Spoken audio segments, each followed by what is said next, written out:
Hello everyone, আজকে আমার হঠাৎ করেই আম কাঁঠাল খাওয়ার ক্রেভিংস উঠলো।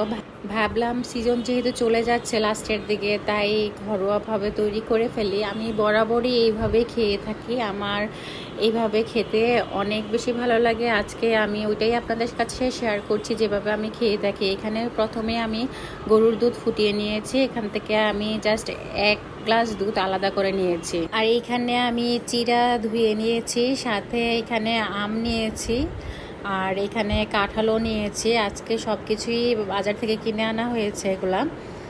আর এইগুলা দিয়েই আমি তৈরি করে ফেলবো মজাদার একটি আইটেম।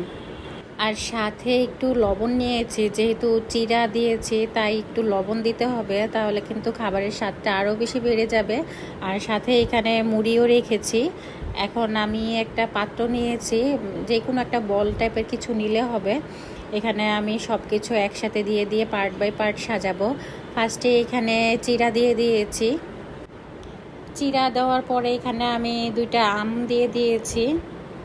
তারপর এখানে কাঁঠাল দিয়ে দিয়েছি। কাঁঠাল যার যার খাওয়ার পরিমাণ অনুযায়ী দিয়ে দিবেন এখানে। তারপর এখানে আমি অ্যাড করে দিব আরও চিড়া। এখন আমি একটু লবণ অ্যাড করে দিলাম। আর লবণ দেওয়ার পরেই আমি এইখানে আর কিছু পরিমাণ মুড়ি দিয়ে দিব। আমার মুড়ি দেওয়া অলরেডি শেষ। অ্যাকচুয়ালি ছোটোবেলা থেকে আম্মু সব সময় আমাদেরকে এইভাবে খাওয়াইছে, আর এটা আমার কাছে বেস্ট মনে হয়। আপনাদের মধ্যে অনেকেই এইভাবে খেয়ে থাকতে পারেন আমার মতন।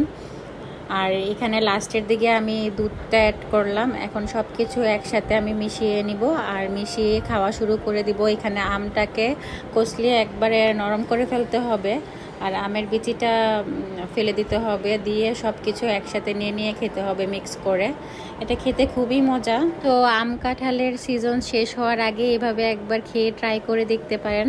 So thanks for watching.